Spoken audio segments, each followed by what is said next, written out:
Good evening. Good evening.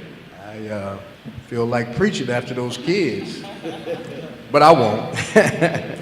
But I do want to talk about some serious business here. We don't want to play it all right now. We really want to talk about a purpose for being here today. We want to talk about real issues concerning wealth, the ability to compete in the business market, playing the real life monopoly game. Why do we still just possess 0.5% of this nation's wealth after all these years, the same position we were in right before the Civil War? Why are we treated like guests in our own city? What are the obstacles and impediments to our advancement? How do we acquire control of land, tools, resources, and the use of our labor to enrich ourselves? How do we start working together to build community? How do we get folks to bust the resources instead of our kids? How do we work on this benign neglect? How can we overcome our obsolete, abandoned labor class?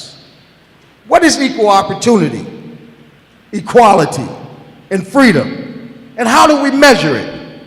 How do we strengthen our political leaders? Why do we keep going backwards?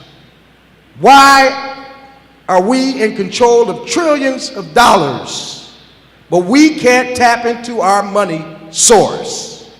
We can't hold on to a dollar for one bounce. Why can't we work on group economics? How come we can't have a whole economic development structure? How come we can't develop a code of conduct? And how come we can't put folks in office who will look out for our best interests? Why don't we have a community like Chinatown and Little Havana and Jewtown and Japantown and Little Mexico, Little Italy? Where is our sense of community? We come to talk about that today. How come we can't train our kids how to produce wealth? Why can't we take the burden off the rest of society to pay us in food stamps and welfare and start generating our own income and wealth? How can we get our money to bounce 8 to 12 times before it leaves our community altogether? Right now, it doesn't even bounce once. How do we work on developing economics, politics, enforcement systems, media, and education that we can control? The purpose of this meeting tonight is to build community, to build some trust, to build some collaboration, and to seek accountability from one another. This is the purpose tonight. Is all that gonna happen tonight? No, it ain't. But this is the start of the conversation, and we want to be serious about going forward with our purpose. Give yourselves a hand. Welcome to Universally Speaking with Rahim Islam on 860 AM WNLV. The Voice. You were just listening to the voice of Minister Greg Lewis, who brought to us last night at the State of Black Milwaukee our purpose for coming together and our purpose for convening. Amen. Amen. We're here in the studio this afternoon with myself, Tosha Davis. We have our host, Rahim Islam, and joining us. Tosha with a P. Tosha with a P. Okay. And we also have Minister Greg Lewis, who is the president of Pastors United, who joined Universal Companies last night in presenting Community Conversations Town Hall, the State of Black Milwaukee. Minister Lewis, thank you. That was awesome. That was an awesome purpose that you delivered last night. Well, we've been working on this together, Tosha, and I couldn't let you outwork me. Because I got to tell you right now, you have done a magnificent job in organizing folks and bringing them together. I don't know who else could have done what you've done. So congratulations on a job well done. Thank you. It's my pleasure and my purpose. So you know what? That's in her tagline. Is that Service with a purpose. service for the purpose? Amen. Okay. I knew purpose was in there some kind of Purpose way. is in everything that I do. Excuse me. You know what, Rahim? We have a caller already. Excuse me. No. I concur. Your work was excellent. All of the volunteers yesterday, the school staff, the school students. Yes, kudos to the staff and the scholars. And all of the volunteers Yes. that are behind the scenes. That it was truly a spirit of purpose and truly a spirit of giving, and everybody was just there for one cause and one accord. And so that was something that I will never ever.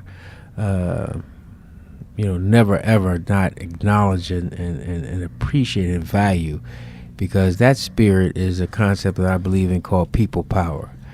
When people come together and can organize themselves around a focus, you see what can happen. I mean, Exactly. we did that. All of us volunteers. Yes. Nobody's getting paid. Everybody did it because they wanted to be there. They wanted to do it. And they believe in the purpose and the mission. So, to everyone, I mean, we didn't get a chance to yesterday to formally thank everyone, including you, Tosha, and you, Mr. Lewis, for Bless you. all the work that you've done. Thank you. And everybody at Universal. I mean, there was a ton of people at Universal behind the scenes. All of our panelists who showed up. And our moderator, Eric Vine. Our moderator, Eric Vine, and the panelists, the content specialists, and the audience, the over 300 people who showed up at the meeting. I mean, we just thank everyone. We got our work to do. This is definitely not by any means based on the salvo that you threw out. That was an unbelievable one, and I'm going to take that verbatim. I am going to take that piece you did, so you can just email it to me. Amen. And I will use that going forward as my platform for what do we need to be doing to rebuild our community. Yes. I really, when we first got together, Brother Rahim, and we talked, everything you talked about was everything I had been thinking about. And when yourself and Tosha started to organize folks who could really make, my dream come true, I wanted I wanted to scream. I was really, I was trying to sit there and act like I wasn't excited, but I was just so excited because I know it's God. We had the folks in that auditorium yesterday. You could feel the God in that place. You could feel the spirit in that place. When those children did their thing, it brought tears to my eyes. I don't know, but I had to hold back on several occasions. Oh my God! Because I didn't want to be looking like I was all soft and everything. Even though I am a big softie. We have actually someone that was in the audience on the line right now that wants to share. It's actually one of the hosts, Sherwin Hughes, the host of the forum, who was with us last night. Go ahead, Sherwin. I didn't even recognize Sherwin even until. Well, that's because I'm on the radio and you don't see my face.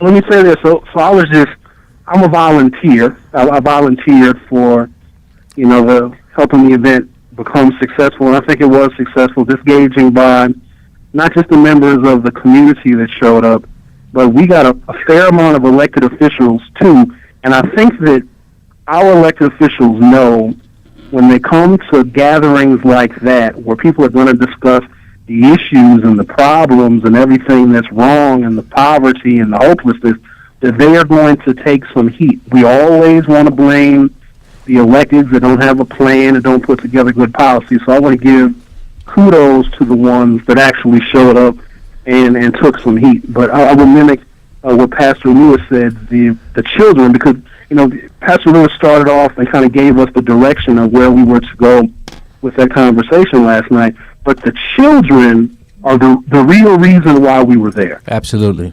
Yes, and sir. I think in our adult conversations we talk about education, we got to fix the schools, and we need jobs, and we need all this other stuff that adults talk about, we lose sight of who we should be creating those opportunities for. So I think that kind of got everybody right back on track, seeing those young people that, quite honestly, were more focused about the future than most of the adults in the audience, because they told us what colleges they were going to.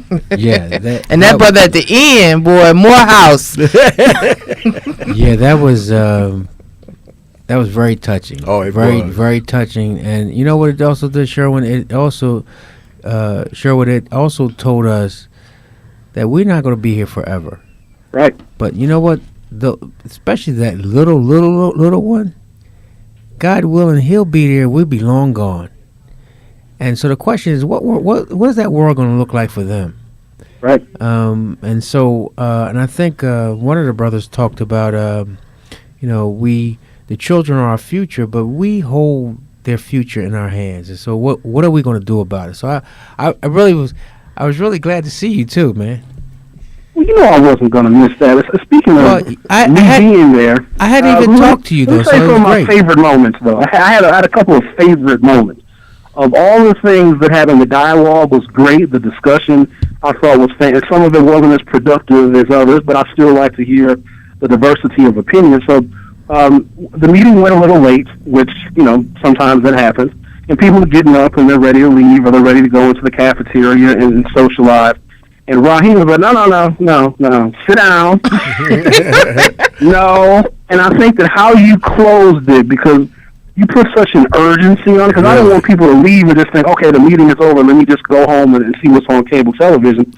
You put an urgency to the reason why we sat there and listened for as long as we did. It really tied, I think, a lot of things together, because it did at some point seem, it was going in this direction and it was going over here, then somebody from the audience would say this. There wasn't anything that kind of tied it all together, but I think that, Rahim, you making us, and we all sat back down after you said sit down. No, everybody did. And we listened to, how you close it and tie it all together and just put that fire underneath us. I think that is what our community has been missing. Somebody to really, hold us accountable. Here's what you have to do. Here's what is going on. It's not going to get any better. Get up off your John Q. Hind parts and get on your feet and start working. So I really appreciate you for tying everything together with me and Rahim. Thank you so much. I was very conflicted by what was happening, but I was able to say something. When I opened my mouth, something came out. And Sherwin, you and Rahim will actually be together in a few days, in another week or so, right? Yeah, Lexington Central. See, this is Rahim's first rodeo. It'll be the first time that we would have spent that amount of time on the air together. So I'm looking forward to, Tosha, as my first day on NOV was Lexington Central. Yes, it was. We broke you in. My very first time walking in the building and getting on the microphone. So this will be my third one. And it's a long day, but it's fun, it's exciting, and we have the best dialogue with the community, really the best dialogue in the country, because no other radio station in the United States does this. They don't broadcast for 13 hours from polls open to when the polls close. So it's one heck of an experience. I'm looking forward to it. Rahim, don't worry. 13 hours sounds long, but it'll go by quick. Thank you, man. I know I'm with a professional, so I'm not worried. I told you gonna. I'm just gonna be like the cleanup, so I'm okay. It's just like I like those ads south. too. Sorry. We're driving down south. I take the first 6 hours. You get a nap in, and then we can just rotate like this. All right. I'm following whatever you want to do. I'm down. Yeah, Sherwin liked the ad too. He thought he looked sexy. He told me. Well, hey, look, I'm looking at they make us both look good. Hey, look, it looks official. It does look serious, doesn't it? Because you had us on the screen last night on that big old screen. It looks people and were looking at the screen. I point to myself. Yeah, that's me. That's me up there on the screen with Rahim. And the funny thing, we was cutting the ad. I says, okay, it's okay, but they really did a good job with that ad. We tried to be some one-take Jakes. One take, Jake, is this radio term for when you get a script and you read it, boom, and you're done in 30 seconds. We didn't quite. They made it sound good though. Thank I think so. Kiana and again, even brother Aziz, is that Aziz? Mm-hmm. Who even we was questioning the writings Of the script. Of the script. We had some comments in the back, but at the end of the day, voila. Okay. Yeah, it worked out. And I had some problems. They're going to give us these scripts sometimes, Rahim. You don't know who writes them. And I said to Aziz before I even saw the script, I said, Aziz, if I don't like the script, I'm going to change it. He was like, sure, when you wrote it. I was like, oh, well, I'm going to like it. Thank you, Sherwin, so much. Thank you for joining us last night. Thank you for supporting us, and thank you for calling in. We actually have another caller. Bria? Yes. Thank you. Go ahead. Are we on? Yes, we're on. Oh, I'm Bria. so sorry. Hey, Bria. I'm sorry. One of our content specialists from last night. Yes, I just wanted one of our emerging leaders as well. Well, I just actually wanted to take the time and thank Rahim for, really putting the time and investment in our community here. Some people say, oh, why did it take somebody from outside of our community to come in and get us together? Well, they say a prophet is not known in their own home. Sometimes it takes somebody to come to your house and say, you need to clean up before you really realize, like, oh, yeah, my house is dirty. Let me get it together.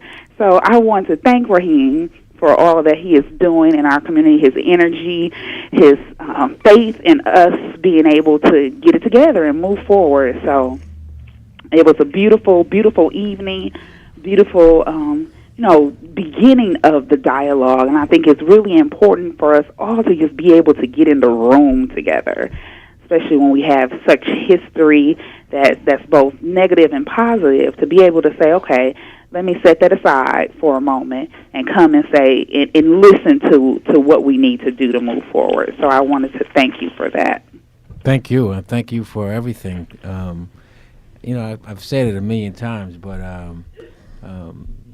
I find like my brother, my sister, and my mother, and my father, and my uncle, my aunt. So I see family. So when I look at you, Bree, I see family. From the moment we met, and so I said that with Minister Lewis. I said it with Tosha. Well, not necessarily with Tosha. Me and Tosha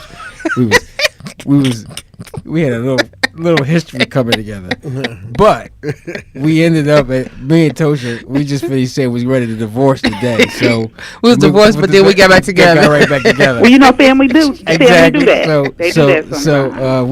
We tied at the hip now. So, but thank you so much, Bria, and also again, I look at, I see our future in you. So, no question about it. So we're gonna have some of our challenges, structural challenges, going to have to deal with. How do we get the guidance and the wisdom and the outright knowledge from our elders, and how we infuse that into you so you could be a better leader. You don't have to learn some of the pitfalls that they incur. You can avoid them, but bring yourself, but also bring the knowledge and wisdom that they bring to the table. I see that happening. We can create that kind of dialogue and kind of transfer of information. The sky's the limit.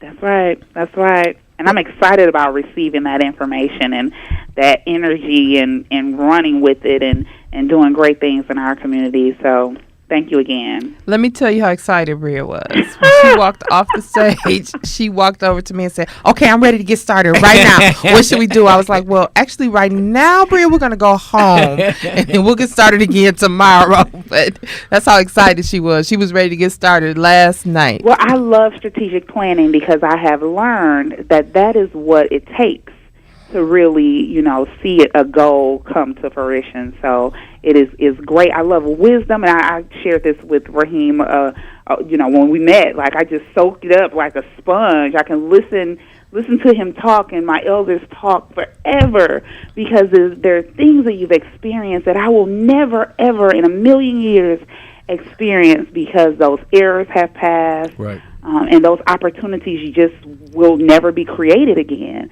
And so that's the only way I can really experience it, by living vicariously through my elders. And so I'm grateful, honored to have been a part of this whole process. Well, we just getting started. There's we got a ton of next steps. Actually, going to Tosha and I are drafting the next steps now. That we believe that we're going to create some working groups to build some infrastructure, as you described, and template that we think can carry most of, not all of, what we wanted to do. Looking at also some of the things that are already moving in the city, and nothing. We don't have the luxury to recreating anything, nor does it make any sense to recreate anything. It should look like aligning with anything that's moving, then seeing what's missing, and we add that little delta to it. But collectively, I think that that's the next steps, and that's going to take a little work to do. But I'd like to have a lot of that done between now and the next town hall meeting. So in the next 3 to 4 months, we got a lot of work to do, and I look forward to working with you. All right, awesome. You guys enjoy your day. You too. Thank you. Thanks, Bria.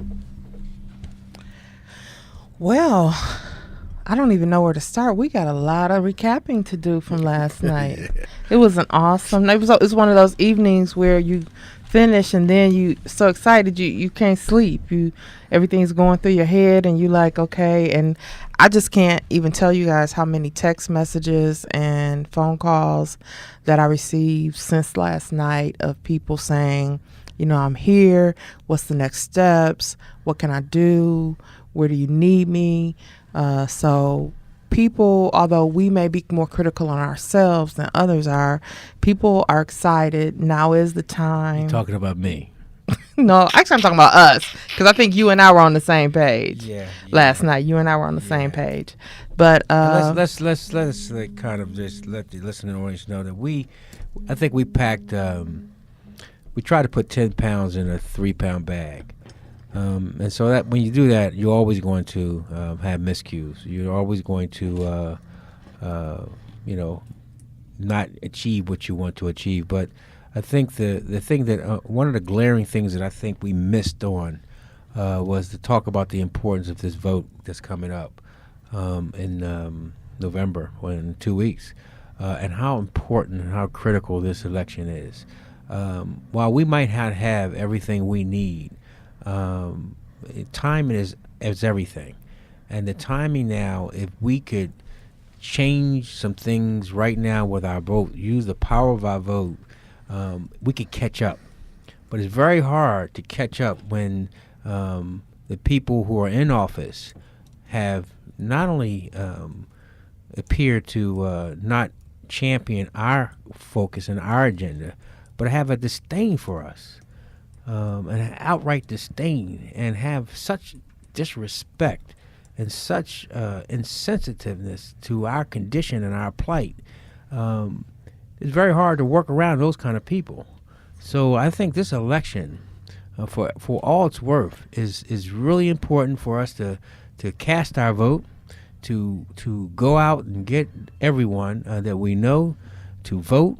To make sure, don't just say go vote. No, make sure they vote. They might not even understand what's at stake. That's fine. For those who do understand what's at stake, you got a responsibility to go and get those people and get them to the polls.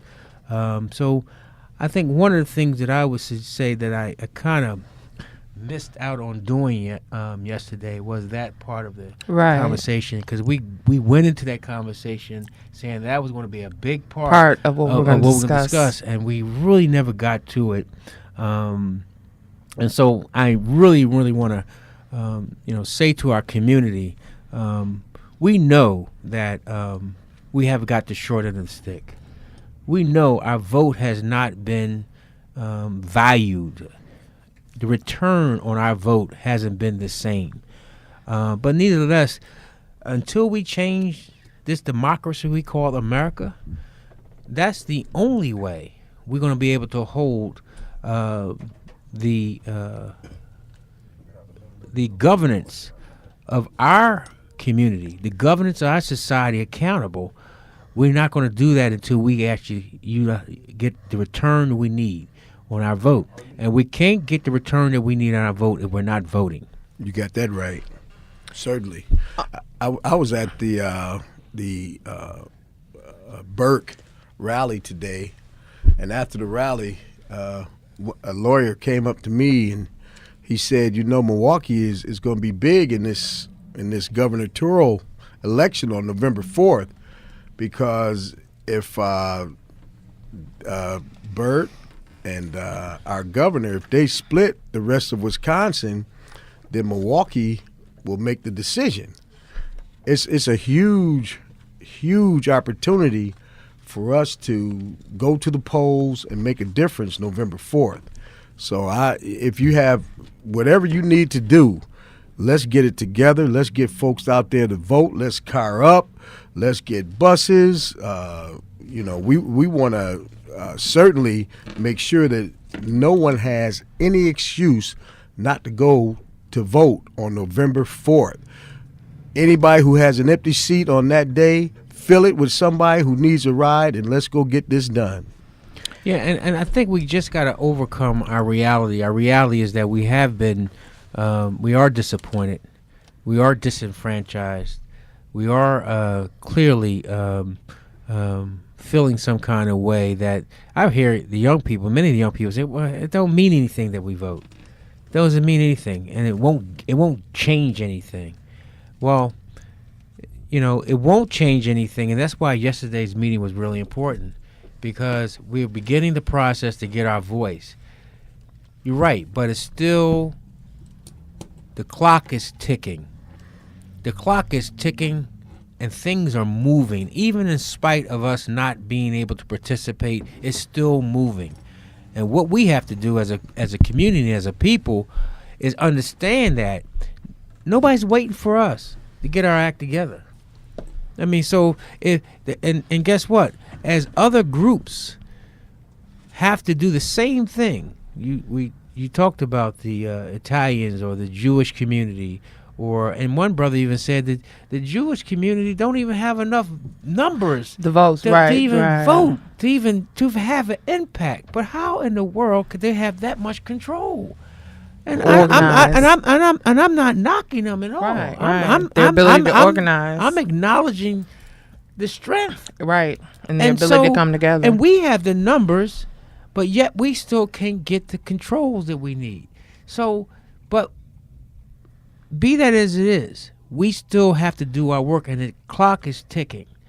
And it means ticking that the more we are, the more we are not using the muscle of our voting, our collective muscle of voting, the weaker it's going to get. And whenever we wake up out of the fog, that muscle is going to need to be strong. Exactly. And if we haven't been using it, it's going to be a bit no good to us. And so it's not about whether or not we get something out of the election or not get something out of the election. The reality is, how strong is that muscle? How strong is that voting, that collective voting muscle? How strong is that caucus? How strong is that group's political voice? Then you're going to have to be able to fight other voices who are going after the same resources. Right, who've been using their muscles.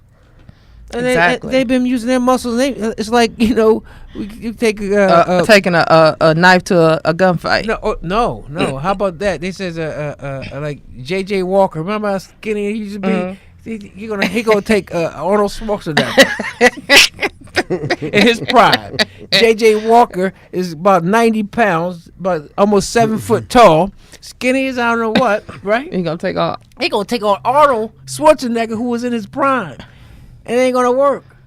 I mean, he'd grab him with one hand and crush him. Exactly. And as a community, that's the same thing that's taking place as our community. So, brothers and sisters, I encourage you to vote, to get up and go vote.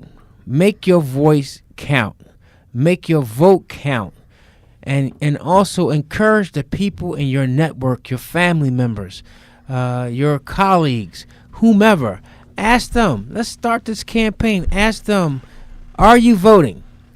And if you hear no, stop and have the conversation, and you convince them to vote. And take them. We have a caller. Before we take that caller, just to let all of our listeners know, anything you need to or want to know about going out to vote, WNOV 860 AM is the station where you can call. You can get that information, especially on election day. There'll be information that'll be aired between now and November 4th. Election day is Tuesday, November 4th. It's always that day. Also, we just got this information in that was sent over to me that on next Tuesday, October 28th, President Barack Obama will be in Milwaukee again. He will be here for a grassroots campaign event with former Trek bicycle executive and Democratic candidate for governor Mary Burke. This is a grassroots campaign event that the doors open at 4 p.m. It is free to the public, and it's going to be held right in the center of the city at North Division High School. Well, praise the Lord. Raheem likes that school. North Division, 1976. So if people are interested and want to attend that event, again, the event is free. They did not, unfortunately. Oh, yes, there is an information number, 608-622-7698. That's the number, 608-622-7698. And it once again is a free event. Thank you, caller, for holding. We have Ty Jackson on the line, I believe. Go ahead. Yes, this is Ty Jackson. I'm calling because I did go and vote early, and I noticed on the back of the ballot there are 5 referendums, and one of them deals with minimum wage, raising minimum wage to $10.10. The other is dealing with transportation, and one of the other referendums is dealing with medical, putting medical monies back in the system for the medical program. And I haven't heard many people address that. I have made copies of the ballot and distributed through the community, and what I'm getting is a lot of people don't understand those referendums, and they're not quite sure how to vote. Someone was told that a lawyer wrote those referendums to kind of confuse people on how to vote on those, and I spoke with also State Representative Mandela Barnes that this is something that needs to be out in the community, that there are referendums on the back of the ballot, and people need to know that and flip that ballot over, and maybe we can address on how to explain those to the public. Thank you so much for calling in and sharing that information. You are correct. And just so you know, also sample photographs of the ballots will be running in all of the community papers. So if people want to just pick up the community papers, they can see what the sample ballots look like and that information. But I do agree with you. That is a discussion that we need to have, because a lot of people think that all we're going to do is just vote for governor. There are some other races that are going on, and there are several referendums that are up also during this election. So that is a discussion that needs to be had, and there's information, and we need to utilize. It's not that the information isn't out there. So for us to say that no one's getting the information out there isn't always correct. Are we doing what we need to do to access the information? Yeah, that's always been the situation in the area where we live. I want to call it community, but it's not community yet because we're not in control. A real community, we'd have an economic system that would be whole right now, and we'd have some elected officials that we could possibly talk to look out for our best interests. We'd have all these things in place. So I will say the place where we live. But the point is this: we need to make sure that people understand what's going on. I mean, to start off, we're talking about those referendums. Man, we still have to make sure that people understand you don't need an ID now. There's some folks who have already decided, I'm not going to even be bothered with this because I'm not going through all the trouble of standing in line and getting the ID.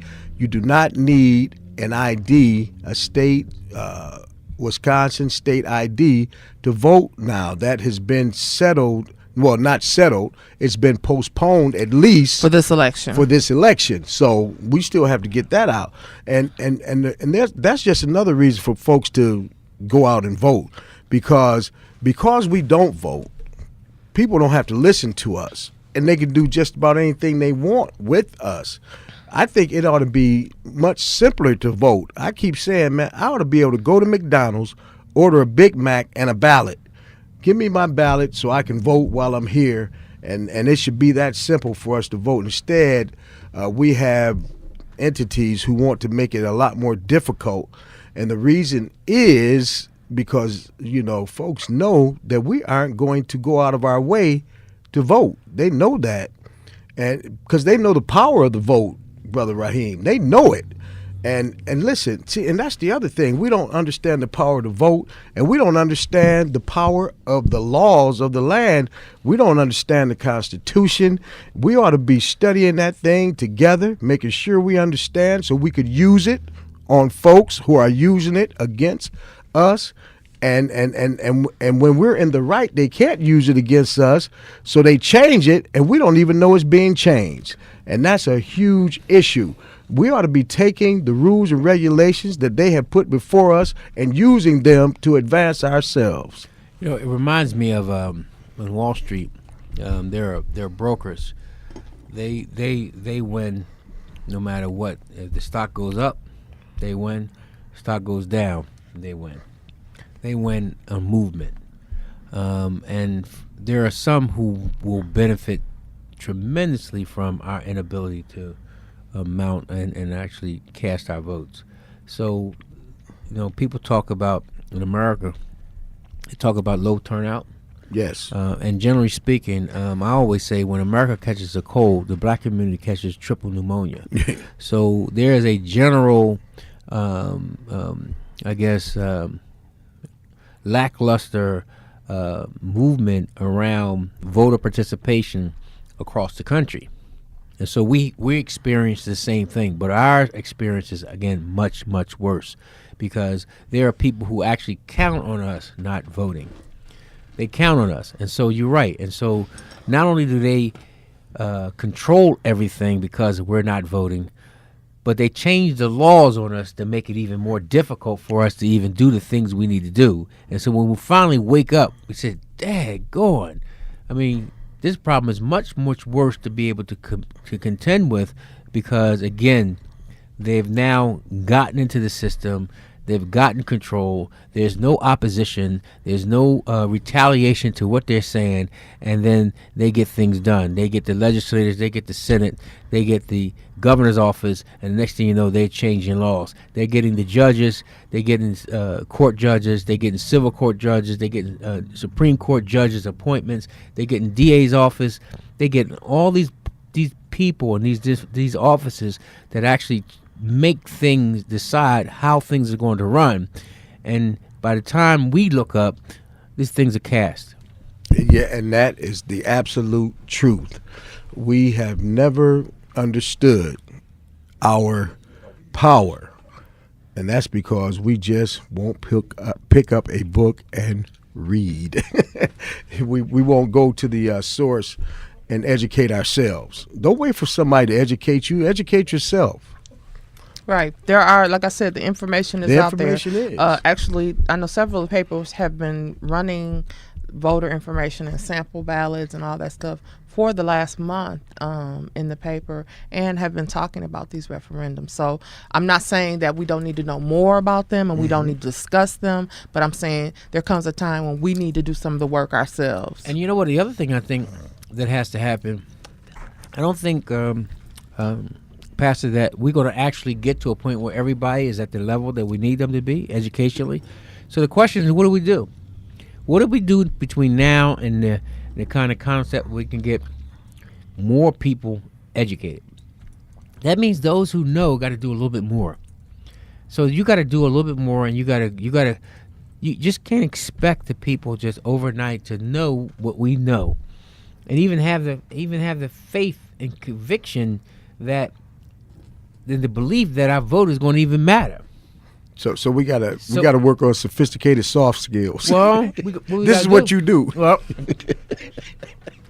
that's very sophisticated. Get your butt over here. Yeah, no. right. But I am being serious. Yeah. And that's why I always talk about those who have the ability they have a bigger responsibility, because you cannot look at our community. You always got to go back in our community and take back, at a minimum, go back to 1864, 1863. At a minimum, you have to go. You went back to yesterday, last Before night. the Civil War, yes. You went back and you said basically that, well, I guess that's 60? 1860. Right, 1861? Yeah. Right. So you went back to 1861 to show what a percentage of America's economy did we own. And it was less than It was half of 1%. So that is a tremendous and a serious benchmark. But you went to 1861, and I say the issues that we're dealing with go back to at least to 1861. And so we're not going to cover that much ground in the next 25, 30 years unless we get some real serious. But in the interim, we still we suffer, as collectively we suffer, the city of Milwaukee suffers because of the political mindset of our people. Those who are have something on the ball or who understand different things, they suffer as a result of your brother and sister who not voted. So you have a responsibility to get out there and get them, even if they don't know it themselves, because you're going to struggle, you're going to suffer, and you're going to suffer because you know, and you're out there in the path, you're trying to do business, you're trying to get ordinance passes, you're trying to get things done, and you're stymied everywhere because you don't have the political power to get it done. And as a result, because your brother and your sister is not doing what it's supposed to do. So these things go back to our history here in this country. And so, but that doesn't get us off the hook. That does not necessarily take us off the hook. We're still responsible, and for those who know, they got to teach those who don't know. Agreed. We have a caller on the line. Phyllis, do you have a question or a comment? Yes, I have a comment. How are you guys? Great. I wanted to kind of piggyback on the caller from about two callers ago about voting and registration. Well, she didn't speak that much about registration, I don't think, but I wanted to comment on the voting. We have many felons in our particular area. If you're not on papers or probation or parole, go vote. You can vote. Exactly. If you need to register, there are about 15 different kinds of registration forms. Call 286-VOTE or either go on the website, milwaukee.gov, and then you got the Election Commission. That will tell you what information you need to register, because many of us live with our relatives and some of our utilities are in somebody else's name and that kind of thing. Yeah. So go over that and be sure that I think that was the major comments that I wanted to make. But don't forget, felons are afraid to go, but if you're not on probation or parole, go. Thank you, Phyllis. You're correct. I actually had a gentleman that I'm Facebook friends with, Grover, who had never voted his entire life. Uh-huh. And I shared with him that if he was no longer on paper, he could vote. And he voted in this last election and posted it to Facebook. And he said it was one of the best things he had ever done in his life. Absolutely. Because he had This been is the one that- told by people in the judicial system that he would never be able to vote again. Well, they tell us a lot of stuff. Absolutely. They tell us a lot of stuff, even today, even us older folks and all that kind of stuff. But don't let that stymie you at all. Get your information about how to register, and the information that you need to register, please. And I also wanted to comment that I think it's a coup for North Division. I don't know how it came about to get the president to be over there. Man, that's really something else. He was at Master Lock last year, so he's accustomed to the hood. You couldn't even get to Master Lock. They had everything cornered off. And you told us to be at North Division. The door is open at 4. What time is President Obama going to speak? They did not send that information. I was just reading directly off the press release that came. So we need to be there at least by 4 o'clock. Or if you know how it usually is, you probably want to be there earlier. Well, like I said, I know at the other, he was someplace else, and people had to wait 6 hours to do that. But let's hear him and let's support our Burke and other folks that are running. Thank you so much. I appreciate you guys. Thank you. Bye-bye. One of the things I think I really like what the sister was saying, because you're faced with every day in life. Somebody says, "Well, you can't do this," and they said this. Go to the facts. Go find out for yourself. I'm talking to my daughter, and my daughter's trying to get into college, and she said, "Well, they said." I said, "Well, who said it?" Right. Who is they? Who's they? Who is they? I want to find out who is they. so how a myth or a rumor can deter you from actually doing something because somebody said. Right. And who is somebody and who is they? Look, we need to get rid of them. Go to the source and find out for yourself. And find out for yourself. And that's and everything. You know what? Thank you for listening. We're actually about to take a break. When we come back, we're going to continue this discussion, and we also have another caller on the line. You're listening to Universally Speaking with Rahim Islam on 860 AM WNOV, The Voice.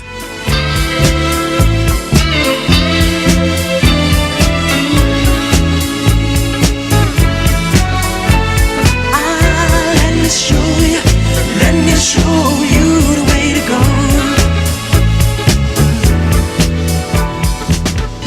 Let me show you. Good evening once again. Glad you all are here. Thank you so much for coming out this evening. Thank you to everybody for being here. Milwaukee is fraught with challenges and frustrations. It's the duty of elected officials, bureaucrats, and even everyday citizens like those of us here in this room tonight to search for answers to those challenges, to look for ways to resolve our issues in ways that work for all concerned. In an effort to find some very tough answers and solutions to the problems that face Milwaukee's black community, we've gathered here today to begin to transform and to brainstorm and to determine our own destiny. Now, to a lot of you, you'll say, this has been done before. It's been done many times before. You've been involved in things like this. There's nothing wrong with making an attempt after an attempt after an attempt to get it right. And that's what we're beginning again tonight. I think it was Kwabena, who's here tonight on stage, who said yesterday, if we had it figured out, we wouldn't be here tonight. But we're here. These issues that we are confronted with in this city deserve no less, and our future demands that we give it our best, not just today, but every day. We've gathered a few of our deepest thinkers, our foremost planners, and profound producers in this community today to probe their minds, to share in thought about those things that matter most in this community. Now, we don't and we won't come away from today's session, as Minister Lewis said, with solutions to all of the problems that plague us. I'm sure we won't do that tonight. But we will have begun the process of making Milwaukee a better place for African Americans to live, to thrive, and be better. And that's what we all want, right? We all want to be better. We all want to live better. We want to exist in a better environment so that we have collectively a better chance to enjoy life the same as so many others do. Now, I want to thank those of you who have come out today, both as panelists, as our content specialists, and as concerned citizens and audience members. Your participation means so much to this process. Now, we're all going to find out something new about ourselves and about the state of Black Milwaukee. I welcome you to be enlightened and share your enlightenment. That was Eric Vaughn, who was our moderator last night at the State of Black Milwaukee Community Conversations Town Hall. He was our moderator and our guest host for the evening. He was actually commenting on some of the panelists and content specialists for the evening and sharing with the audience what we'll be trying to accomplish for the evening. You are listening to Universally Speaking with Rahim Islam on 860 AM WNOV. I am your co-host, Tosha, with a P. And we also have Minister Greg Lewis in the studio with us, and we have a caller on the line, one of our content specialists, and also the person who we had the honor of doing our libation ceremony last night. Oshi Adelabu is on the line. Oshi, go ahead. Good afternoon. Good afternoon. How's everyone today? Great, brother. Thank you. Good, good. Once again, I must apologize. I'm moving from out of town, and my grandson's birthday was yesterday, so you understand that I had to be at my grandson's birthday. Otherwise, I would love to have stayed and joined in on the dialogue and listened to what some of the people are saying and how they feel, and of course the content specialists, what they had to say about the situation that we are confronted with, and to find ways to turn our situation around here in the city of Milwaukee. And just like it has been stated, there have been many meetings. I know I sat next to Reverend Lewis, and who I've known since we were children, saying that have we brought together that kind of variety of people in our community, from those who have wherewithal to those who are truly grassroots. And I can't remember myself if we really tried to do that or had it been done. But I think that's what's necessary, because we're all in this together. It doesn't make any difference what political or religious or economic situation that we're in the same situation. And we must collectively come together, put our minds together, and work out the solutions so we could be a player in this community instead of a pawn, in which we are.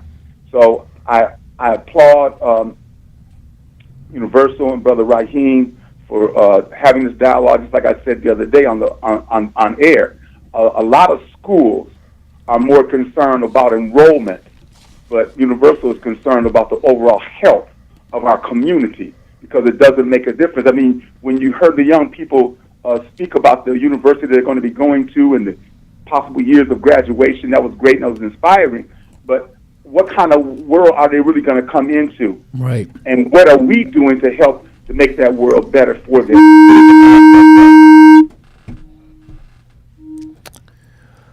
Yeah, I'm not sure if we lost you, but Oshi, I think that was humbling. First of all, what Oshi did in the pouring of the libations, there are two groups that really I follow. I follow their guidance, and I speak on their behalf anytime I can, and I think I can speak on their behalf because I'm constantly under the tutelage of them. One group is our ancestors who've gone, and they've left a legacy. Some of their writings, some of their works, some of their struggles. They've left, and I study them, and I am able to represent them, and believe that they are to be represented by the current generation. And the other group that I sit under, and I'm constantly in dialogue and awe of our elders. And so those are two groups. Those are cultural components of the black experience. And so we've left that valuable guidance. We have lost the connection to our ancestors, and we have not really fully appreciated our elders. So Oshi did the pouring of libations to invoke the spirit of our elders, the spirit of our ancestors into this conversation. And to first he asked permission to speak to the elders who were in the room, which is an unbelievable ceremonial but powerful act to ask the elder for permission to speak. Exactly. And then when you speak is to ask and invoke the spirit of our ancestors into this room, into this conversation, into this purpose that we're dealing with, because not but for them, we wouldn't be who we are. We would not be in the situation that we're in if they didn't struggle, they didn't fight, they didn't prepare and do all they can to fight with really little. Sometimes just their voices. That's all they had. But what a powerful voice like Frederick Douglass, and a powerful voice like Harriet Tubman, or she actually did more. She put her life on the line so many times to free people. There's resistance that we undertook. We didn't just was passively just take this mess that was given to us. It was an absolute mess. Our ancestors fought back, and they fought back as best they could, and they did a tremendous job. And so that's the spirit of fighting that we must have. That's the fight that we must have as a people. And so invoking that spirit was important. Yes, and he did an excellent job, and he gave a history lesson for people that were there that did not know. You know, some knew some of the things he shared, but I learned right. a lot. And you know what? When he broke down the slave versus a captive, right? I mean, that was powerful. Oh yeah. Well, I think that we have to, if we call ourselves with slaves, that right now is really a defeatist kind of approach, meaning that basically that it demeans what actually took place. It actually is a ridiculous and a description of who we were. We were captured as a people. A whole people was captured and put through some of the worst conditions that any human being has done to any other human being. That's not a slave. You know, in fact, there's rules of engagement for slaves, and there's been historically around a long time, for the last thousands of years, the rules of engagement. There's nothing that can be considered that we were even under the governance of the philosophy and the principles of even being a slave. You're right, because a slave, after 7 years, can actually be free. Well, there's ways you could earn your freedom. Right. You know, your children, your children's children, your children's children are not slaves. There you go. Are not enslaved. And also, that's language is powerful, and Oshie, right. He started that whole conversation.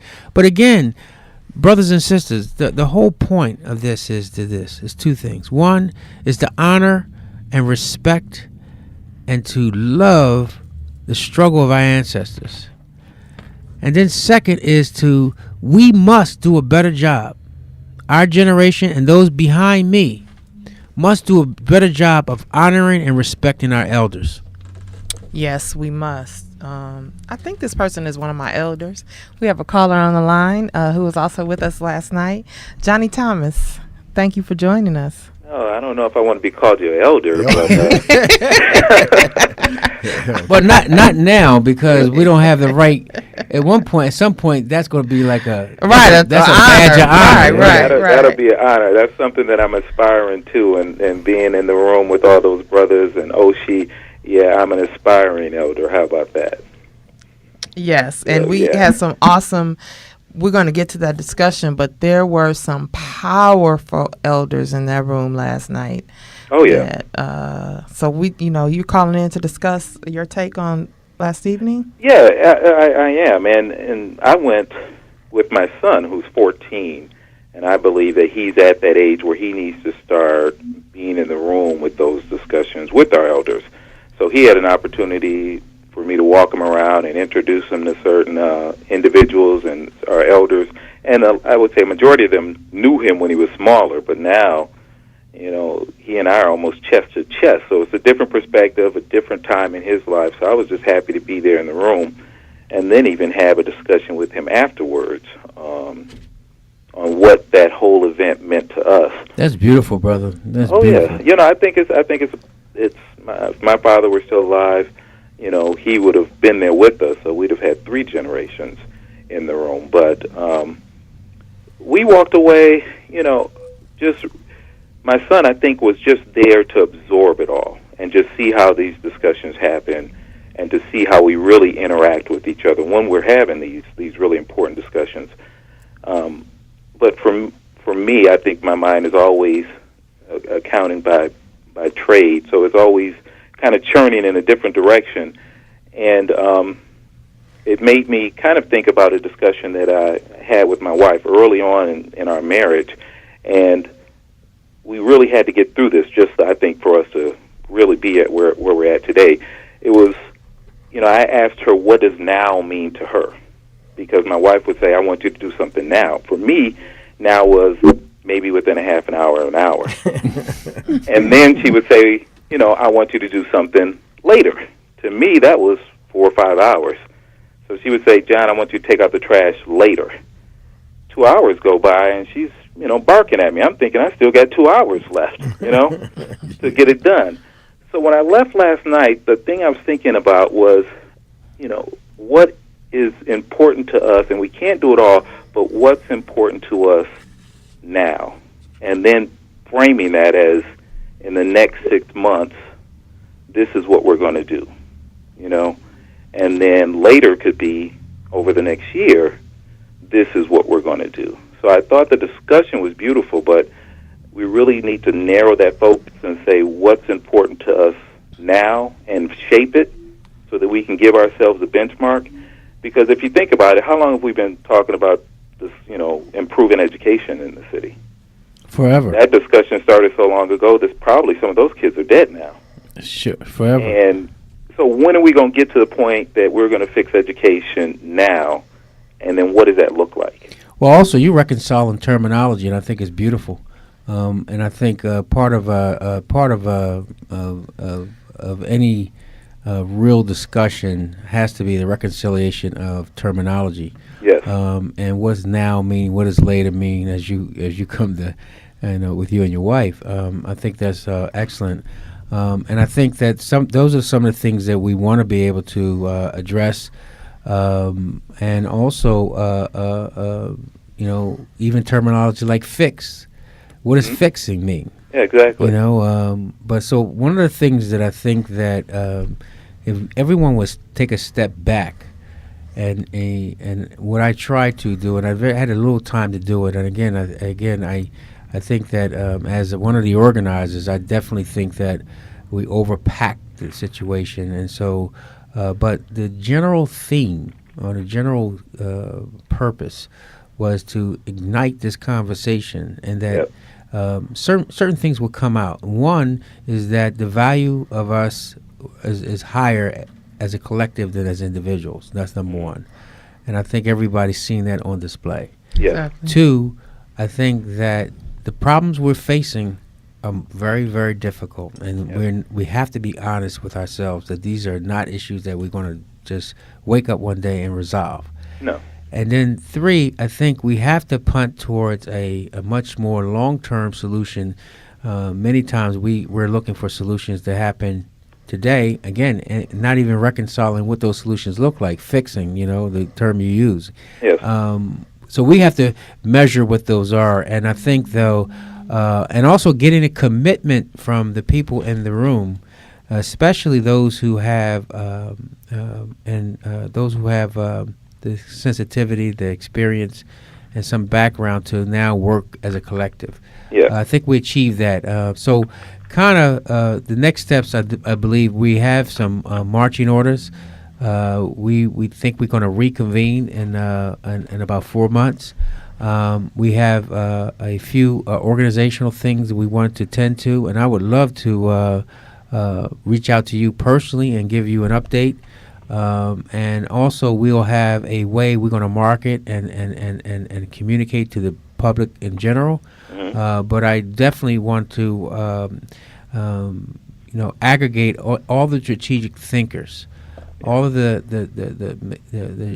mechanical thinkers, because everybody can't do everything. Some people are very good at going out there and hollering and screaming, and we need them. Some people are good in business, and we need them. Yes. Some people are good, like the alderman who stepped up and said he's going to run for mayor. We need them.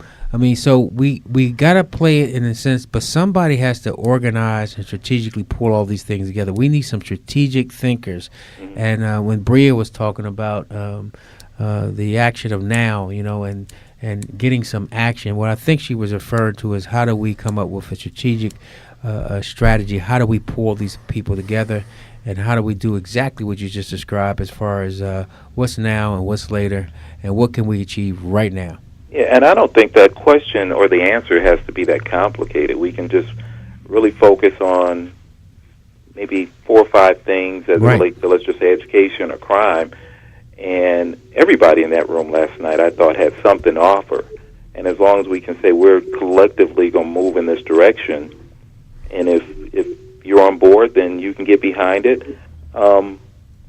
You know, and again, this is the long haul, but we have to be able to say that we can have benchmarks, that we've met with the new superintendent, and she's given us her, I guess, outlook on how education is going to look by the end of the summer. What's she going to put back in the classroom? And then next year, what our reading score is going to be, what's going to be in the classroom. How do you get parents more engaged and not just talk about it, but actually have a plan? And maybe that's where the community comes in, where you guys can say, hey, parent-teacher conferences are coming up. Remember to set that time up. Or if you need a ride, brothers and sisters can offer rides, but there has to be something, because this conversation just can't happen year after year. And we have all of this emotion, but there's no action behind it. And that's the thing that I was even telling my son. He can be a part of this. You know, you just have to figure out where you have to be a part of it, or where your passion is, and then get involved. Every little bit helps.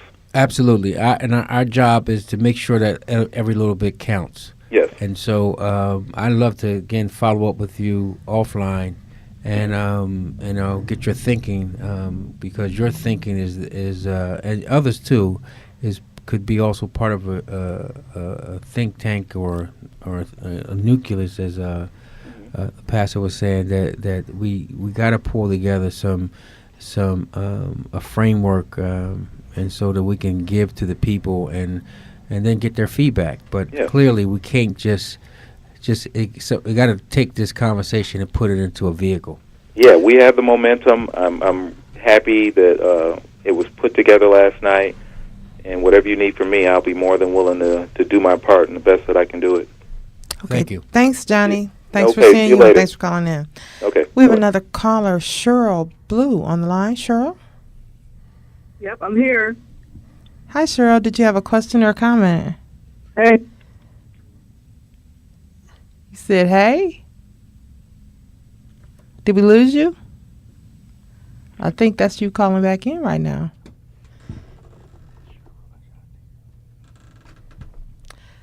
Cheryl, are you on the line?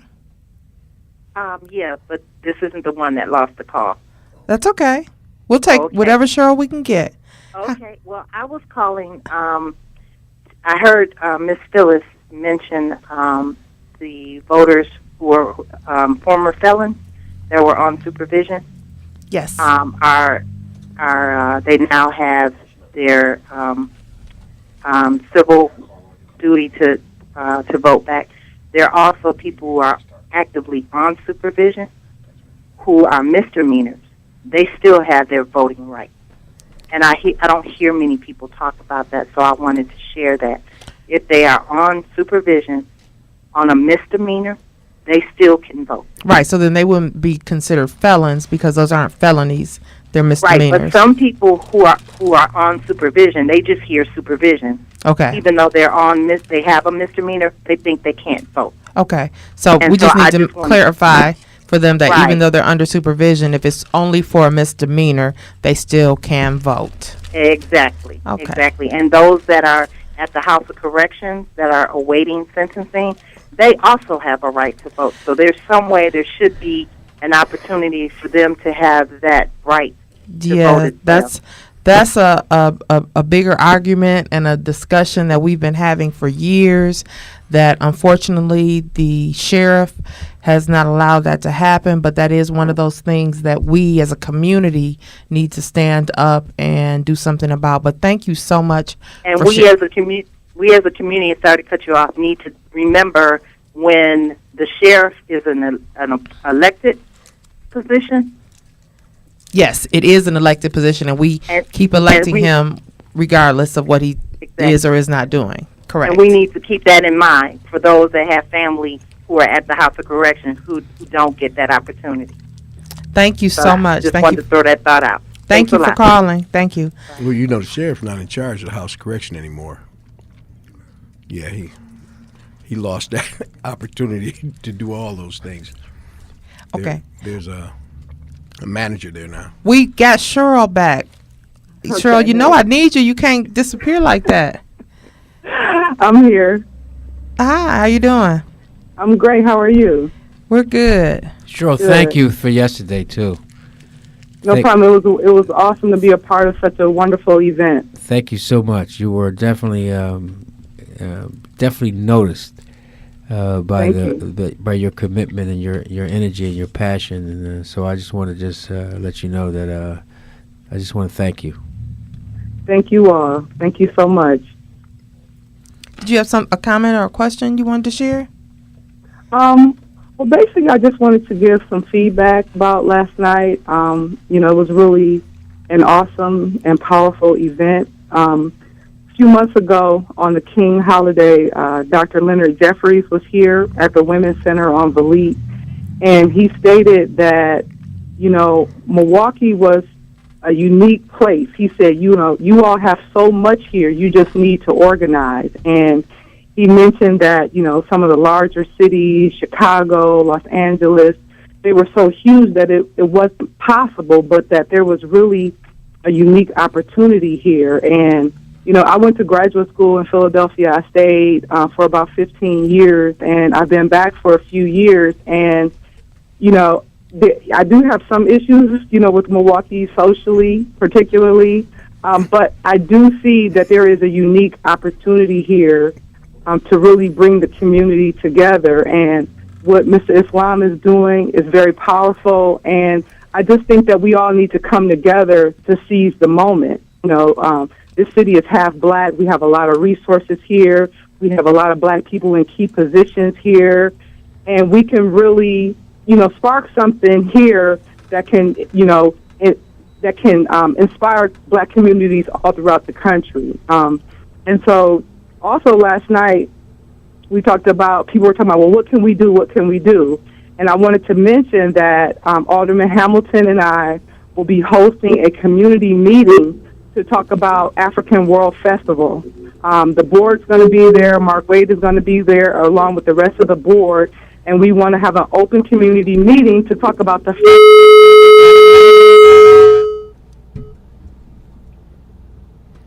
Lost her again. Well, what Cheryl was sharing is that there's going to be a community meeting hosted by True Blue Productions and Alderman Ashante Hamilton to discuss African World Festival. Cheryl, please call back so you can continue to share that information. That's going to be hosted November 5th. It's going to be hosted at the Black Holocaust. No, the wrong museum. On Center Street. Help me out, somebody. The Black Historical Society Museum. I already got the Black Holocaust Museum back up. The Black Historical Society Museum on Center Street on November 5th at 5:30. That's the day after the election. So if you still want to know what you can do, you can come out to that community meeting. And Mark Wade will be there, who is the president of the board. The entire board for African World Festival will be there. And also Rahim Islam, I think, is also going to be at that meeting. Yeah, I'm a big proponent of. I've kind of jumped in head first with when I first went to the festival. We do a festival in Philadelphia. Actually, we do two in Philadelphia that really support the parallel track of building and restoring our pride in our community. Okay. And so anything is going to support Black pride, that really invokes James Brown's "Say It Loud, I'm Black and I'm Proud," and the festival, the World Festival, the African World Festival, the Holocaust Museum, the other museum you just talked about. Anything that's upholding black and blackness, I'm down 1,000%. Okay, well, we're going to make sure that everyone comes out. We're going to do everything we can to promote that. Everyone come out on the 5th, and Rahim will be there. So if you need to hear from him again, other than on the radio, he'll also be at that meeting. When we come back, we're going to take a break, but there were some historical people, I consider them historical to this community, in the audience last night. You may have heard of them, but never seen them. They were there, so if you weren't there, you missed it. In the front row, there was Gerald Jones. There was Mike McGee Sr. there was Carl G. and there was J. Allen Stokes all sitting together in the front row. So you missed out if you didn't come last night. We're going to talk a little bit about them and their history and what they've done and meant to this community when we come back after the break. You're listening to Universally Speaking with Rahim Islam on 860 AM WNOV, The Voice.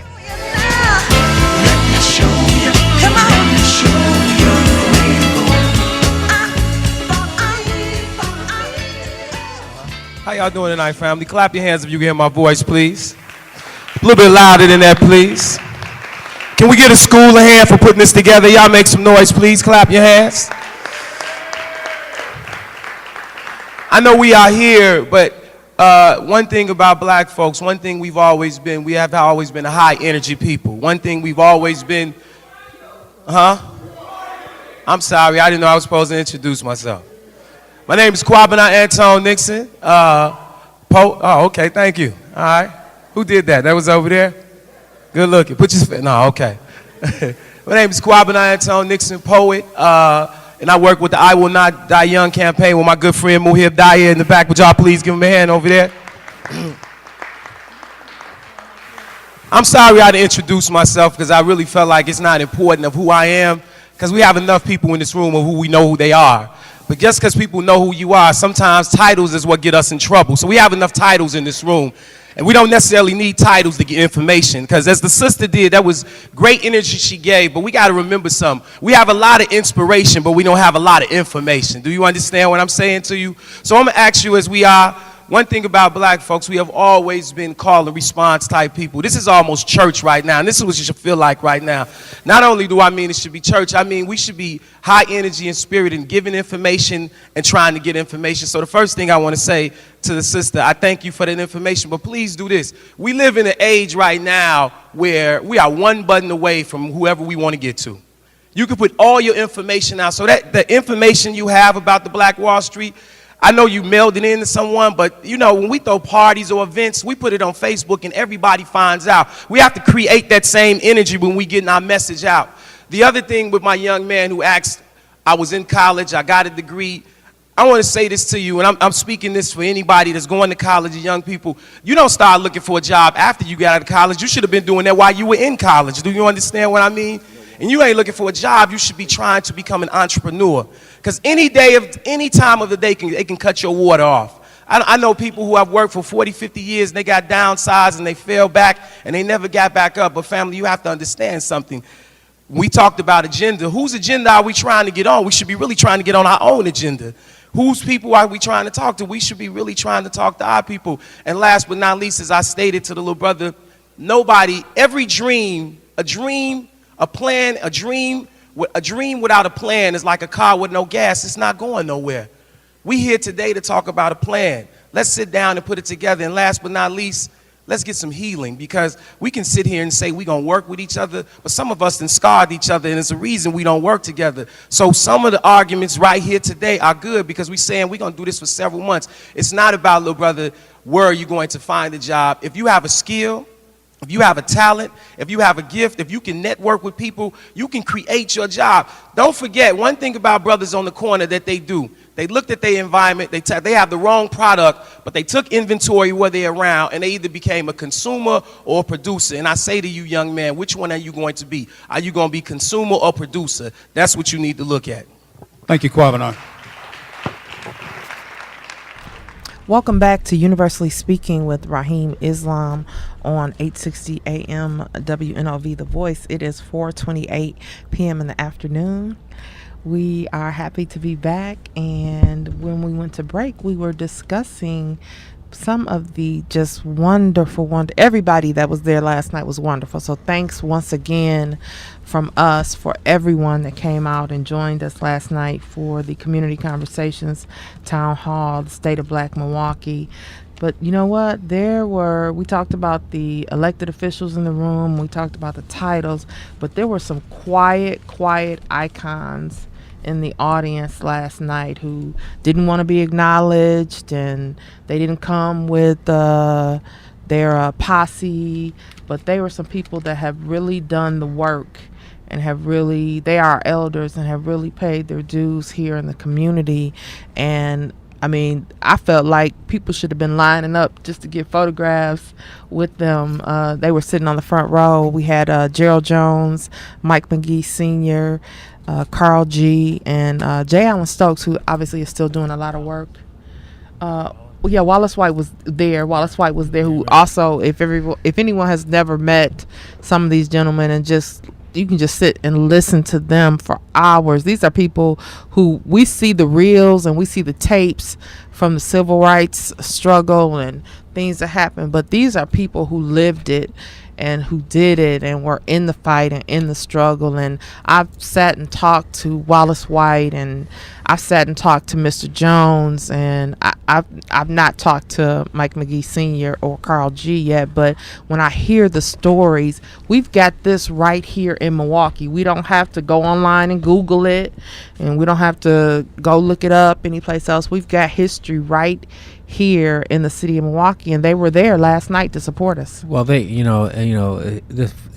the thing that you saw about real soldiers. That's what those brothers and sisters were. They're real soldiers, because they fundamentally believe that it ain't over till it's over. Don't count them out until it's over. And they still there. And they're basically saying, if they can, and when I'm sitting down with Mr. Jones, it's like, the greatest of lessons that I get, because I'm soaking it all up. Because I'm listening to so much history and so much. I'm also listening to the struggles, but one of the things that I also Kenny did a speech a couple weeks ago where I was there, and he had everybody in the audience talking about to the grave. And that's what it is. As black people in this struggle, it's to the grave. It's not over until it's, you bury me, and even then I might jump out of here and try to do something, and try to organize the ghosts or something. You're gonna die fighting. I'm gonna try to organize those in transition. I'm gonna try to we can do something. We can get back there. Let's do something. We're gonna be like, that's Rahim's spirit. That's I know, but clearly though, to our elders, I say that, and the brother was saying that he didn't want to be called an elder right now, and he's an elder in the making. And so am I. I'm an emerging elder, and all I can say is that the bottom line is that I am. I look at Mr. Jones, and I don't get a chance to talk to those other brothers as like a father. And a father had died way too young, and even when our father was there, he didn't talk. He didn't communicate to me the way I think that you need to have that kind of communication. So, Mr. Jones, much love to you, brother, and much respect. And you give me a lot of encouragement. Sometimes I'm like, look, a little nervous and little don't have the confidence I need to have. But after sitting down and talking to him, and I get all the confidence in the world. And he keeps pushing me out there. So a lot of yesterday and unsung, a lot of yesterday could not have happened, would not have happened if it wasn't for Mr. Jones and whatever he sees in me, encouraging me and pushing me, and whatever. Well, there was a lot that Mr. Jones did behind the scenes that I'm sure he doesn't necessarily want everybody to know, but he did a lot to make yesterday happen. It wouldn't happen. It wouldn't have happened. I mean, I wouldn't even be here. I wouldn't be doing what I'm doing. I wouldn't be talking to the community now in Milwaukee. I would be very much, trust me, I'd still be trying to organize our community, but it'd be a much different picture if I didn't have access to these radio waves and to the newspaper and to also his counsel. So much love again, and also to the brothers, all our elders. There is a role and responsibility we have to create, and I liken it to a council of elders, and we have that concept in Philadelphia, and they are a moral compass. They're also an arbitrator. Exactly. And they probably didn't realize how busy they would be. They're arbitrating fights every day. But guess what? People are looking to them for the arbitrate. Exactly. you know, and they're serving this role so unbelievably already in Philly. And so I see some similar role there that our community needs, especially our young people. Yes, definitely, definitely. And we are just so excited that they joined us. It was an honor to have all of them there together. I think some people were just kind of like, is that really them?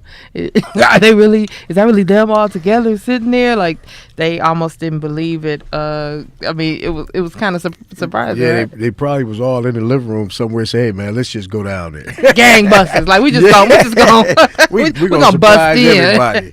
So it was really great to have them and I know they got tired of people taking pictures of them because people didn't believe it was them actually there. When I first got up, I started to just remind Mike how he used to be awfully rough on the basketball court. You know, you go down for a rebound, Mike McGee Sr., he used to let you have it with them elbows.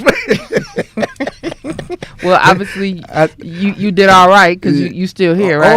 Oh yeah. I should have told Mr. Jones the elbow while he was sitting there next to him. You know, that's another thing I think you guys might take for granted in Milwaukee, that it doesn't exist in many parts of Philadelphia. You don't have old friends, childhood friends. Most of your friends are new friends. The people you grew up with, because of the transition and the trending and moving from neighborhood to neighborhood. You know, I don't have any of my childhood friends. Wow. I don't know any. I don't know where they are. Wow. They don't exist. I mean, every now and then somebody will say to me, hey, Julian, you know, that's my name before Rahim. Mm-hmm. And so if they calling me Julian, that's at least 40 years old. Yeah. That's 40 years ago. Yeah. And so so that's how, and that's something that you guys, and I heard you because you might not think I'm listening, but I heard you when you said North Division. You said in 76. 76, yeah. Well, so when you said that, it invoked that spirit of camaraderie of people you grew up with. Yes. And now you've grown to be young adults and to become older adults, and now you even transition to even emerging. You're an emerging elder. Yes. You're not an elder yet, but you emerging elder. Yes, sir. No, by the definition, pure definition, we're emerging. Yes. But clearly though, that's something you guys can't take for granted, that it's so valuable, and I hear that so much when I'm listening to and talking to the people of Milwaukee, brothers who've been around since childhood, sisters. I mean, you might not see them. I hear, I know her. I've been knowing him since this. Or I know. That's a beautiful thing. Yeah, you know, right, Milwaukee. When I was coming up, there was a lot of folks that raised you. We went to LaVarnway Boys Club, North Division High School, the Y, all those kind of things, and you had a whole community raising the kids back then, and it's just not that way anymore. And that's why I'm so strong about, you know, what we need to do, because we need to get back to that kind of community that we had when I was a kid. Well, there is some master planning that has to be done. Yes. In some of our neighborhoods. There are some people in the community that does that work.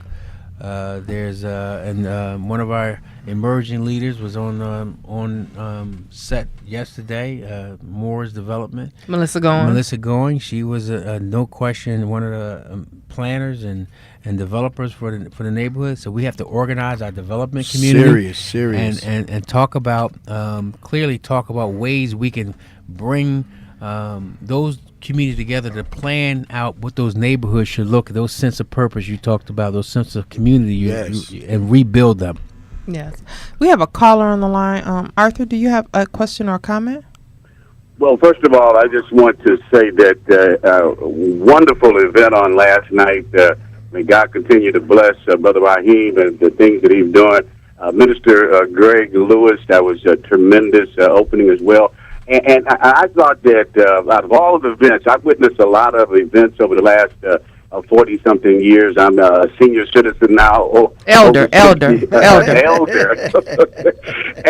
I just got to say, I've been to a lot of events, but that was a very, very nice, classy event that a lot of the Milwaukee icons came out. And the one comment that I did not get to make on last night that I'd like to make now, in terms of people organizing and things to do. Brother Joe Davis that's running for mayor, that's one of the things that we can accomplish. I remember back in the day when we were trying to get the first black congressman. You had Terrence and Pitts and some of the other ones that both of the Pitts brothers actually could have been one of the first black congressmen coming out of our area. And so here's an opportunity, a real opportunity, to elect our first black mayor. So we can definitely get behind him and accomplish something. But the reason that I called today was I went to the University of WNOV. And last night I didn't hear it, but and I wanted to stand up and say something, but today I heard it. And what I heard today is Mr. Gerald Jones, the CEO of Courier Communication. What a jewel we have in our community.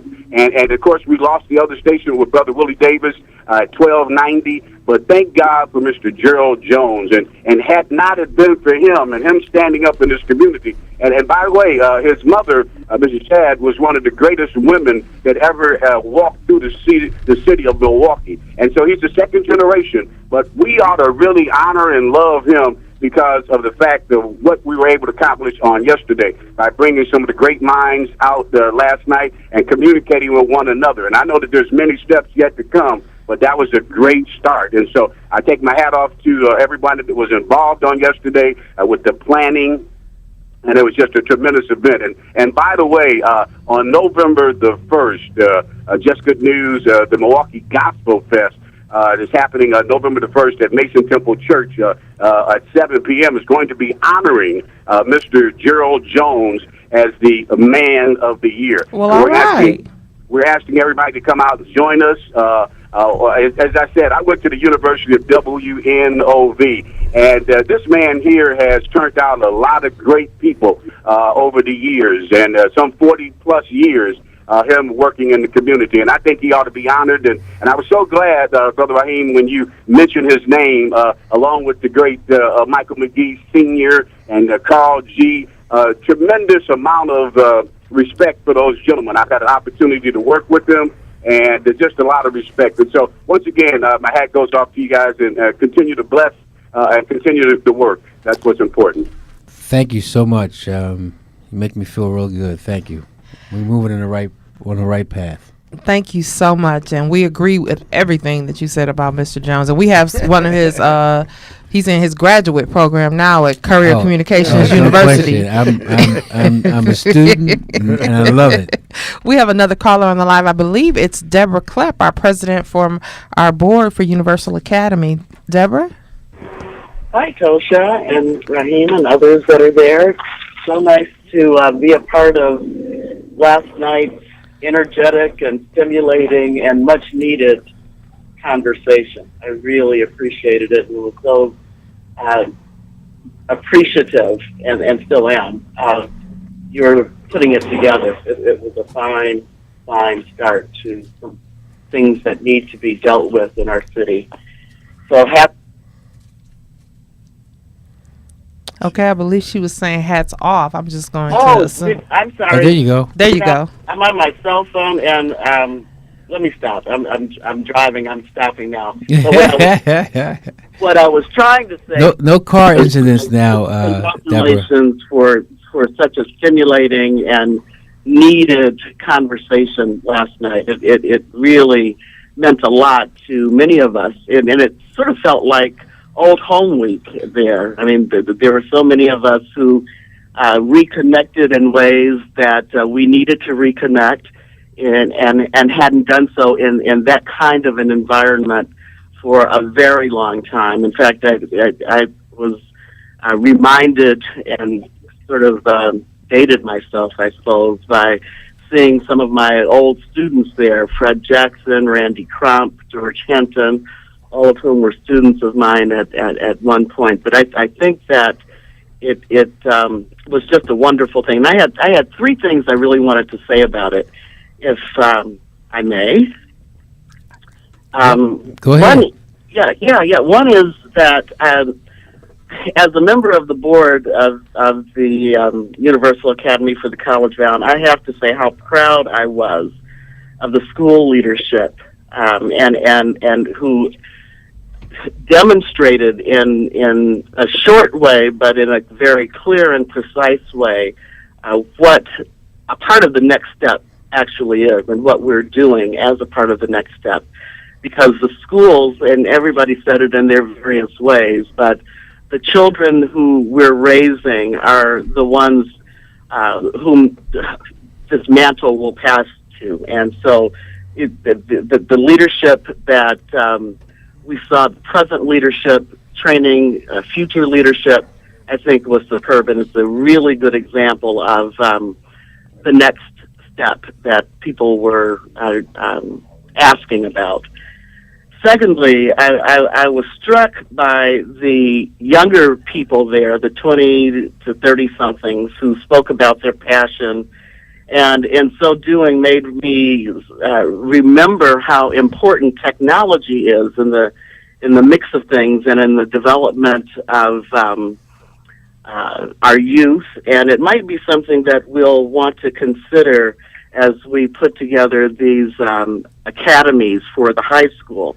That technology phrase resonated over and over, particularly among the young people with whom I spoke. And then thirdly, in the realm of connecting with young people, I met people last night that, for the first time, that was really inspiring in a different kind of way. In fact, one of the young women who spoke, I think she said she was 25, but she spoke at the microphone, and I connected with her later to congratulate her on the way in which she expressed herself. And as a result, we found out, I was telling her that I'm a small business owner and what kind of business I own, and she says, oh, I develop websites. And I said, oh, I've been trying to put together a website and I'm struggling. And she says, oh, well, maybe we can barter. I sell clothes. She has a technology expertise that I don't have, and the notion of bartering is something that we've also lost. I mean, she was talking about the need for us to spend dollars in our own community, and that really motivated me to speak with her. But as all of that came full circle, she and I will be getting together so that we can barter high-end consignment clothes for a website, and I love it. I love it. It's just great. So those are the things. Those were some of the takeaways that I had from last night. I'm 1,000% in everything you said, Deborah. Thank you so much. Also, thank you for all you do behind the scenes as well. My pleasure. And I think it's and also for all the encouragement, because Deborah's also one of the people who have embraced me since I've been in Milwaukee. Actually, she's one of the first ones to embrace me since I've been in Milwaukee, and we've been rolling ever since.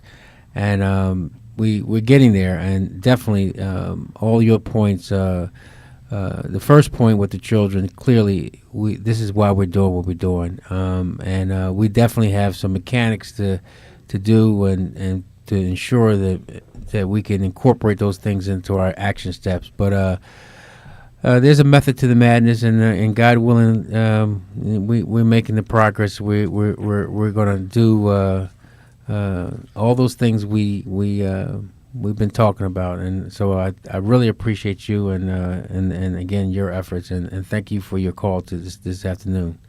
Absolutely. Take good care. And also make sure no automobile issues while listening to the show. Yeah, right. My engine is on. That's an inside joke.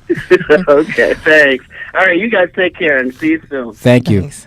We have another caller, Melissa Goins, on the line from Morris Development. Hey, Melissa. Hey, Tosha. I must have talked her up. I'm sure that's the reason why she called. Melissa, did you have a question or comment? I'm just calling to make a comment and say thank you for just everything the whole team put together last night, and the energy and the spirit behind all of the work.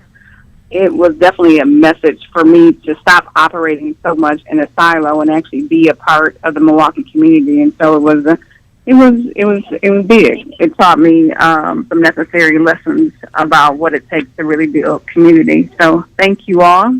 I enjoyed it, and I'll continue to stay in the loop. Thank you so much. And thank you for your comments last night. Absolutely. I think that they were very heartfelt, transparent, and genuine. So thank you, because a lot of times we as Black women don't always want to open up and be transparent like that. So I just want to thank you personally for sharing what you shared with us and letting people know, that there is that other side. My pleasure indeed. Okay, well, I tell you today, I'm going to read a little bit of the message to the community this week from the Universally Speaking column by Rahim Islam. We've been doing this now for the last several weeks, and it's actually been something that has been very good. So for those of you who haven't picked up the column, you still need to pick it up, but I'm just going to share a little bit with you. This week's message to the community is, now is the time for us to cooperate. I believe that there comes a time within every generation when it is figuratively tapped on the shoulder and offered the chance to do a great and mighty thing that is unique to their gifts, talents, and time. What a tragedy if that moment finds us unprepared, unqualified, or uninspired for what could be our finest hour.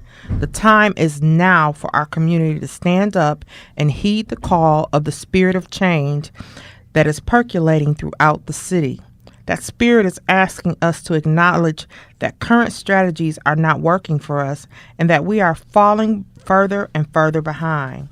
Many of us are sick and tired of being sick and tired and want to see real change happen in our lifetimes. For that to happen, we must really want it. The time is now for our finest hour, but it can't be achieved until we begin to cooperate with each other. We must change our behaviors. My father once told me that if you really want something, find a way to achieve it. If you don't, you will find excuses not to achieve what it is that you want. You really don't want it enough. Our success will not be achieved by just one individual. It will only come when we begin to work collectively. We all want to see a better education system for our children. We all want to see the prison system release our men and stop locking them up. We all want to see our communities cleaned up and revitalized. We all want to see the senseless murder of our Black youth eliminated. We all want to see our Black businesses opening and thriving in our community. And we all want to see unemployment reduced with full employment for every Black man and woman. While these issues are daunting, there are many, many more that we must address. Achieving success for any of these issues is a process, and we can't jump over any of the steps. While we all see the promised land we know that we want, to get there, we will have to earn it. This means that we must be on the path for change. The path is communication, conversation, cooperation, functional unity, and coordination, strategy. I'm just going to repeat those three things again, just so that's what we're going to end with. This means that we must be on the path for change. This path is communication, cooperation, and coordination. We want to thank you for listening today to Universally Speaking with Rahim Islam on 860 AM WNOV. As always, I want to thank our host, Mr. Islam, for allowing me to be his co-host. We want to thank Minister Greg Lewis for joining us this entire week and for also co-presenting the State of Black Milwaukee with us last night. And we are going to leave you today with the words and the inspiration that Rahim left us with last night at the State of Black Milwaukee. but let me just say this, just to give you an idea of the term. These are not my terms. Communication, coordination, communication, cooperation, and coordination. I got them from Gerald Jones. That's the Courier Mission. And as the Courier's Mission. And I was talking to him about the movement and talking about the process, and I'm just talking about different things. So as soon as he said it, I went back home and I wrote about it. Because that is right, that is the blueprint for us as success. So those are the three things we're going to constantly, that's going to be our mantra. Those are the things we're constantly communicate to you and talk about. And we're not going to move off those three areas. How do we communicate? How do we cooperate? And how do we coordinate? Until next Friday, thank you for listening. This is 860 AM WNOV, The Voice.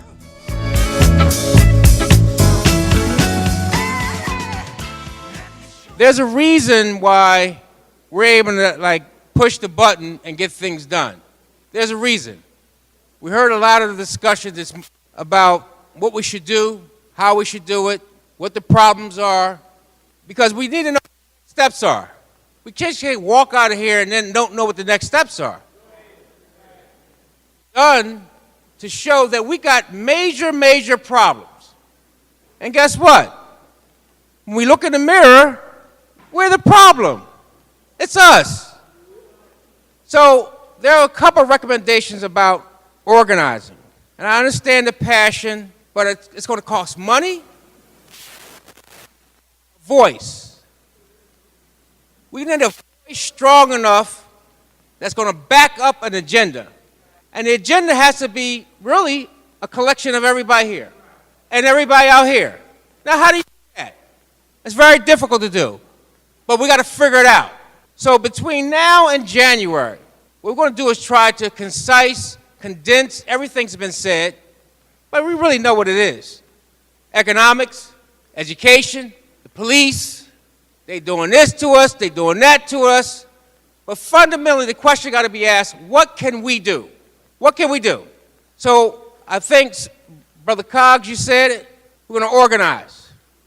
I'm going to try to, but it got to be done by the people of Milwaukee. I'm not from Milwaukee, I'm from Philadelphia. But in Philadelphia, we got the same issue, the exact same issue. And what we're doing is we've organized the leaders. Having 1,000 people speak for black people is like having no leader. And right now we have 1,000 people speaking for black Milwaukee. Who does the business for black Milwaukee? We have nobody. So what you're asking for is impossible. Given the circumstances we are right now, it's impossible to deliver on what you see in your mind's eye. It's impossible because we have no vehicle to carry it. Is it the NAACP? Is it the Urban League? Is it this school, that school? Is it that person, that person? It's impossible, brothers and sisters. It's impossible for us to change some of the conditions we're facing if we're not organizing. So we're going to lend to this group and everyone else. I hope everybody signed up and got your email and show you what the next steps are. We're going to have an organizational meetings. We're going to break down. We'll try to aggregate our political people. We're going to aggregate our business people because we speak in different languages. We're going to aggregate our social people, people involved in social services. We're going to aggregate our cultural organizations and our communication organizations. We got to have them working together. And they all then have to work together. And that's a very monumental task, when especially we're not even used to working together at all. But until we do, none of these issues are going to be fixed. None of them. It's a bunch of nonsense. We're dreaming. We're in kindergarten. We want to now write theses. You're not going to be able to do it until you get out of kindergarten, get into first grade, get into second grade, get into third grade. You have to earn it. And it starts with at least the leaders. The leaders saying they're going to work together. They're going to create a table where they're not going to worry about no emotion. They're going to look at those children who are lined up here, and none of us can talk about 19 or 20, 31, 32. That number scared me. But guess what? They're going to be here. Right? They're going to be here. They're going to be here strong. And 30, and 32, and 40, and 50. And you think the problem's going to change? If we don't huddle up right now and figure this thing out, figure out one thing. How do we create a table, and how do we stay at that table, no matter what? No matter what our differences are. One issue that we unite on, we can unite on 2031, 2035, 2040, and if you think the problems are worse now, they're going to be 10 times worse then. Because the pipeline, and every one of you experts know it, that the pipeline that's producing the problems today will not produce a different problem or not produce a different situation in 10 years. It will produce a worse situation. So wake up, brothers and sisters. Wake up. Know what you're asking for. But also know how to get it. And yes, I don't call for unity anymore, brother minister. I don't call for possible. I call for cooperation, though. A high level of cooperation. So God willing, I'm going to let you guys go because I'm getting excited. I'm getting excited, but I'm going to tell you, stay tuned. Stay on the Facebook, our Facebook, for the next steps. Our next meeting, God willing, we'll have a plan of action of how we're going to organize and how you and everyone here can play a role. How we can transfer your anger, how we can transfer your expertise, how we can transport your agitation into a vehicle. We can get something done. All right? Hard work, but guess what? We've done it. As Oshi said earlier, we've done it before and we'll do it again. We must rise to the occasion, brothers and sisters, to the challenge that's facing us today. Let me show you the way to go.